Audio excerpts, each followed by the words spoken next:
Hello, welcome to Bike Bible with me, John. Today I'm going to be teaching you how to service sealed cartridge bearings. Stay tuned.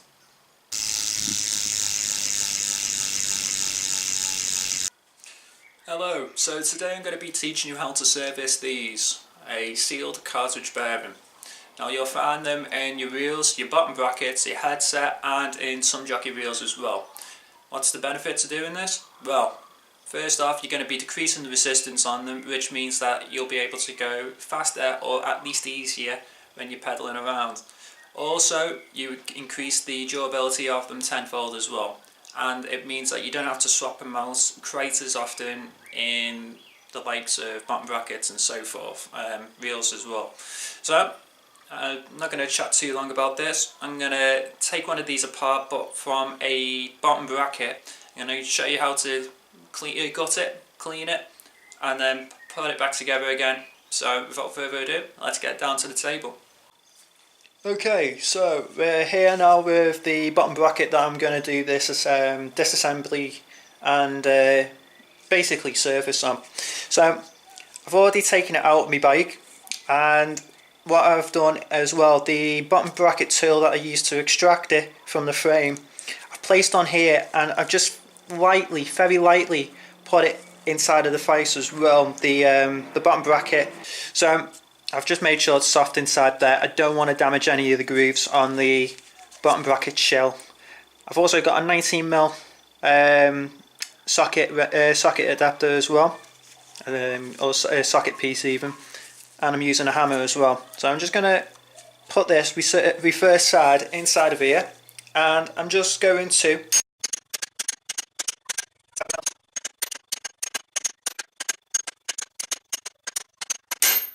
there we go, that's done the trick. So we've got all our components right here, and what I'm going to do, I will clean these up as well, but not before the actual bearing. So I'm going to put this to one side, and I'm going to show you on the table what I'm going to do next. Okay, so now we're with our bearing here. Now this is the side that faces out from the actual bottom bracket shell, so it runs in like from that side. So, but on the other side it does have a seal. Now this similar sort of technique applies for a lot of sealed bearing cartridge, sealed cartridge bearings, sorry. So what I'm going to do is I'm going to pop this seal off here so that I can basically clean the entire bearing up. So what I'm going to do with a hobby knife even, I'm going to just carefully on the inside try and get between the metal ring and the plastic on here. Don't know if you can see from there, you can now. I'm going to just pop this out like that, and you don't by any means want to damage this, because if you do, it means that the bearing is never going to correctly spin around or spin around as efficiently. So there we go, we've disassembled this part now, and you'll notice there's a brace on this particular bearing, but it's basically the underside of the part that keeps the balls, the actual ball bearings inside of the casing. So what I'm going to do, I'm going to leave that inside of there. I'm not going to fully strip this apart, but what I will do is I'm going to grab some chain degreaser, but also WD-40 or Right Spirit will actually remove any dirt from bearings as well. So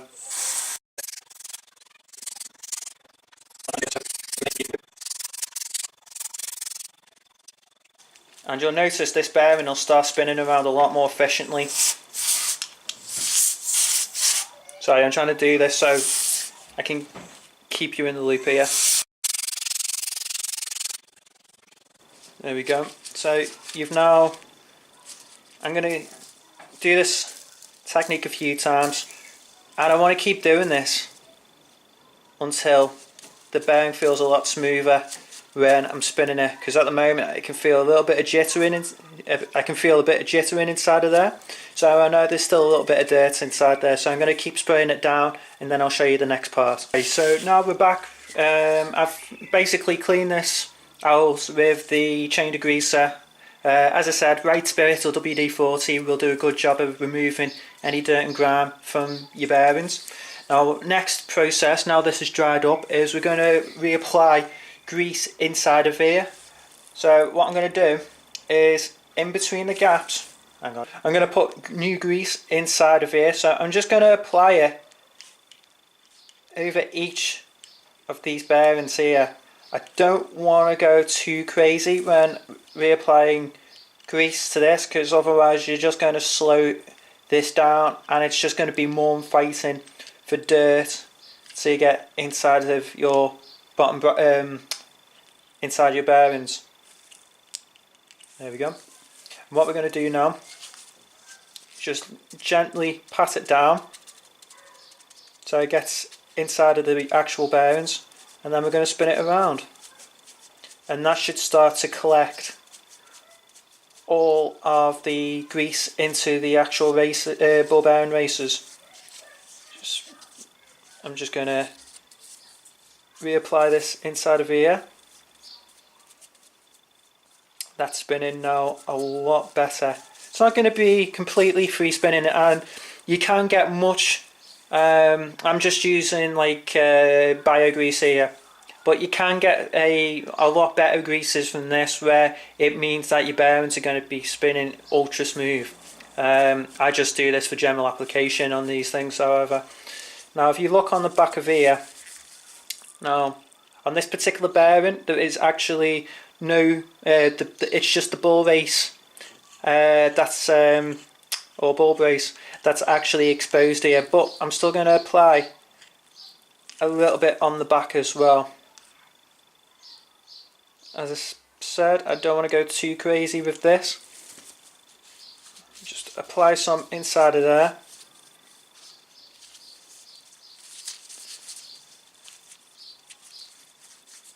That feels a hell of a lot smoother now. So next what we're going to do now, hang on a second. Next what I'm going to do now is I'm going to reapply this to the actual bearing itself. So this was on the back before, so that's exactly where I'm going to put it back. I'm just going to press it back into place. If you remove this gently, then basically it should just go straight back into its place, no problem at all. If you have bent this, however, you're going to have a task now of straightening that as best as you can do before applying it. Otherwise, if it's too crumpled, it's actually going to catch on certain elements of the bearing, which means it won't spin efficiently.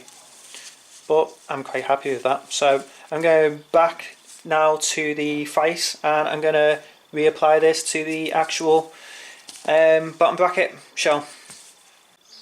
Okay, so now I'm going to show you how to attach your or reapply your ball bearing into your bottom bracket shell. So I'm going to keep the for this particular bearing, I'm going to keep the actual bearing part that is exposed facing outwards, because there's more seals and adapters going on this side here. Now what I've actually gone and done is I've made one of these, which is basically a bearing press. Only cost around about £5-6 to actually make, but it does mean that it gets your bearings in nice and efficiently. So what I'm going to do, I'm going to reapply both of, put these inside of here. Oh.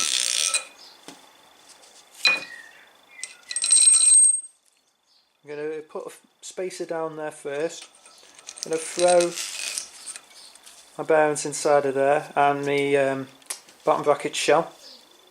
I'm going to put another spacer on here, and then I'm just going to reapply a nut to this to bolt everything back.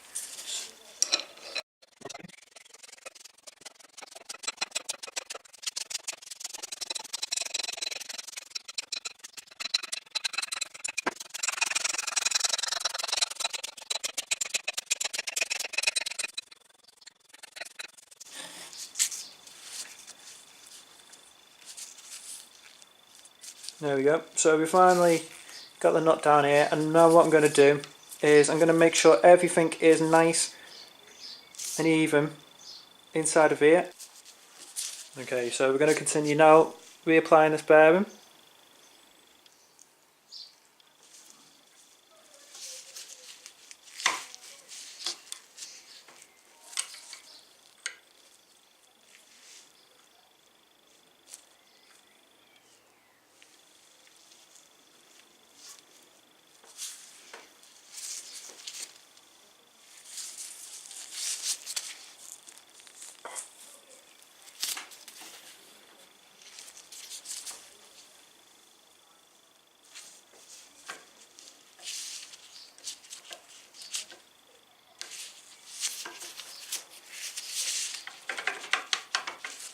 Okay, so I've been clamping down on it and I'm almost done now.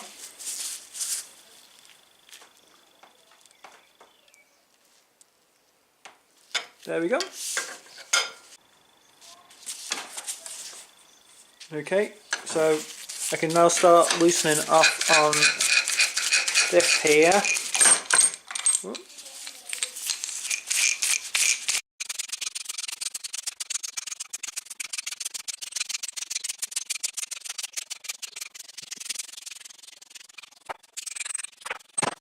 And there we go, that's our bearing all nice and lubed up, fully cleaned out and ready to use again. All I need to do now is put this back in its place. All the way round. There we go. That's going to seal the exposed part on the bearing, and then I'm going to reapply this, clip it back into place, and that's our new bearing all sorted out and ready to go. Okay, so that's how you basically gut a bearing and reassemble it. Now, I did say before, the major benefits of doing this is it increases durability of your bearings and also keeps your bike feeling a lot more smoother and resistance free as well. If you ride quite frequently, then you could get away with doing this every 3 to 4 months. During the winter times, every 2 months maybe. It just really helps increase the durability of your bearings. Also, if you only do riding frequently, every so often, then every 6 to 12 months is going to be ideal. Especially if you ride only in fair weather, which there's no harm in doing at all, by the way. But I'm just putting it out there as a guideline for you. You can do this for also, besides from bottom brackets, you can also do this for headsets, you can do it for wheel bearings, and you can also do this for jockey wheel bearings as well. If you have liked this, then please give this video a thumbs up. If you want to see more content like this in the future, then please subscribe to us as well.